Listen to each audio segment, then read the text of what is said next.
Hey folks, today I wanted to do a video on water resiliency on your acreage. Now, when I go and consult for people, it's pretty common that I'll recommend some sort of a backup power system. And the obvious choice for most people is a gas generator, which is great, except that electricity in the house is kind of a hard thing to wrap your head around.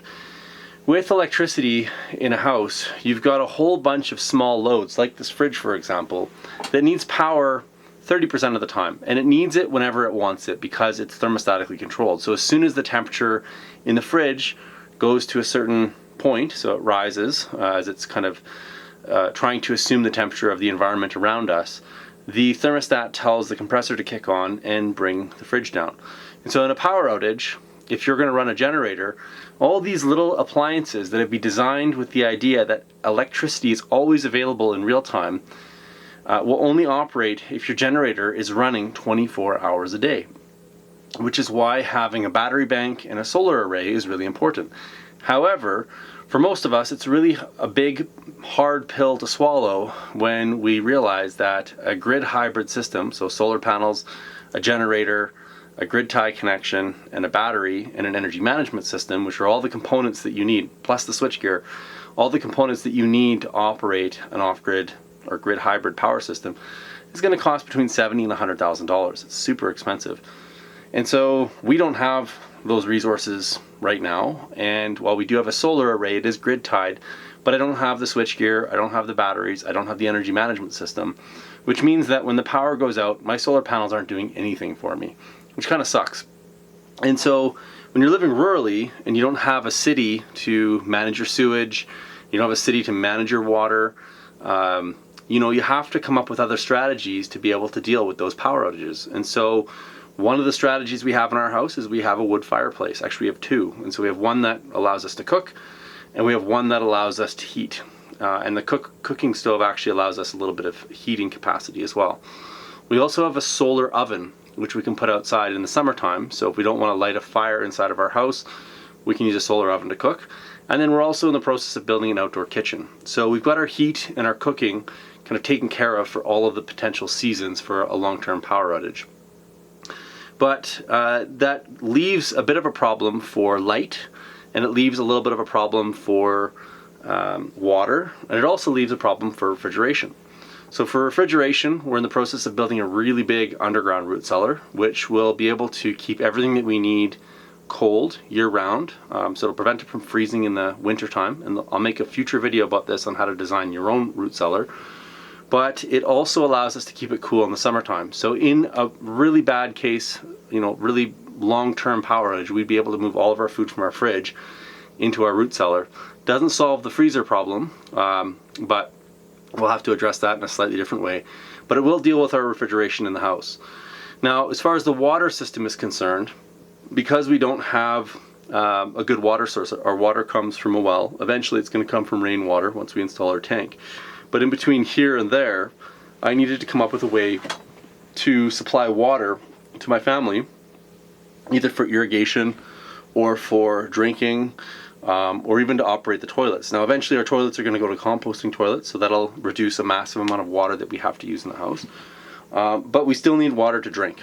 And so this is our well setup. It's a pretty typical well setup. We've got a pressure tank, we've got a filter there, we've got a pressure switch, and you'll notice that it's got access to 110 volts.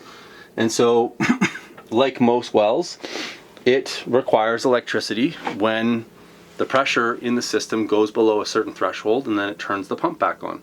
So like the fridge, it has been designed around this idea of perpetual energy, always having access to grid-based energy. Now, this really bothered me because we've had a lot of power outages since we've moved out to the farm, and so I wanted to come up with a system that would allow me to have access to water between now and when I get my grid hybrid system set up with a automatic generator, energy management system, the batteries, the switchgear, and a bigger solar array. So let's go outside and take a look at how I solved this problem. Okay, so one of the problems that you have with a well is that they're typically hardwired into your panel, which means that if you want to energize it, you have to energize the whole house. But in order to energize the whole house, If you're using a generator, legally you're required to have switchgear on the main power pole coming in, so that when the grid goes down, the switchgear flips, and when you turn a generator on, you're not going to feed energy back into the grid, which could end up electrocuting a lineman when they're working on the system.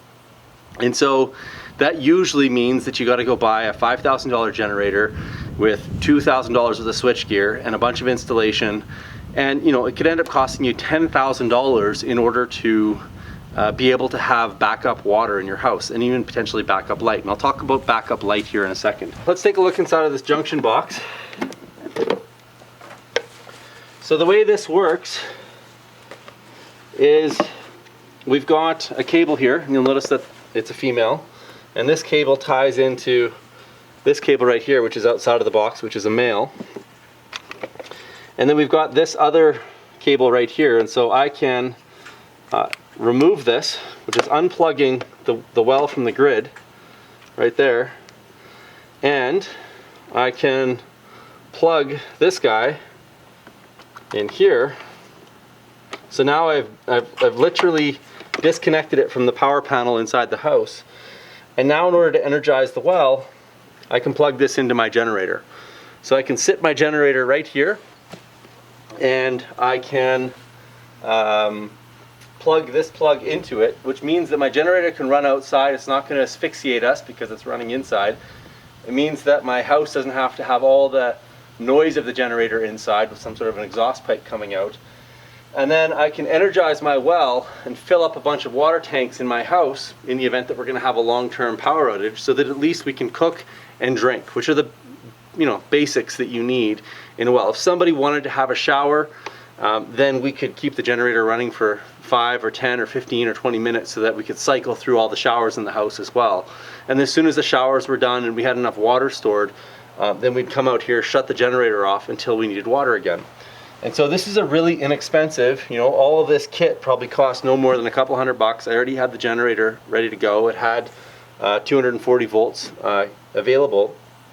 And so this is a really simple system that allows you to have backup water without having to spend $10,000 on a generator or $100,000 on a backup power system, and allows you to sit literally a $2,000 generator, a little bit of gasoline, and you could be good for a really long period of time.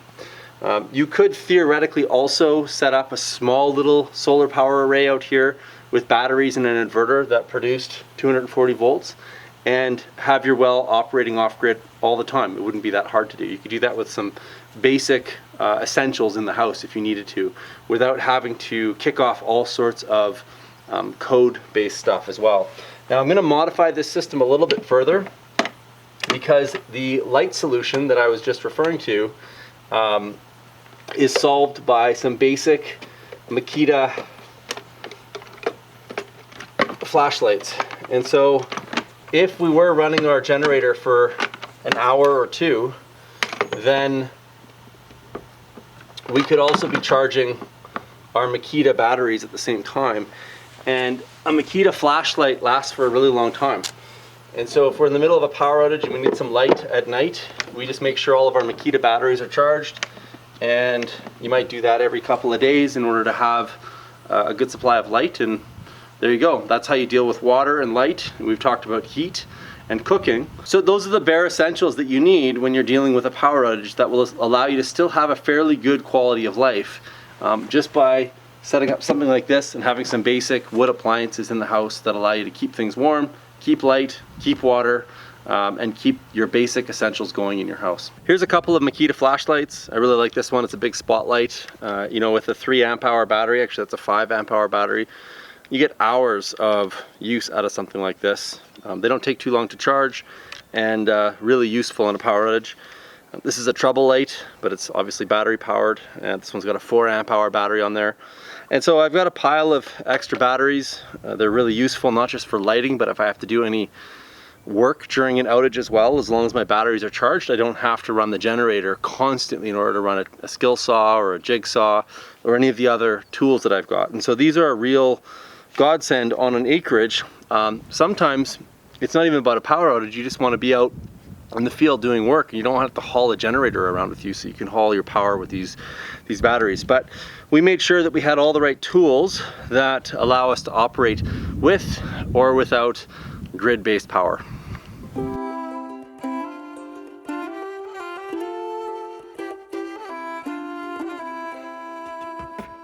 Tapping into the right zone.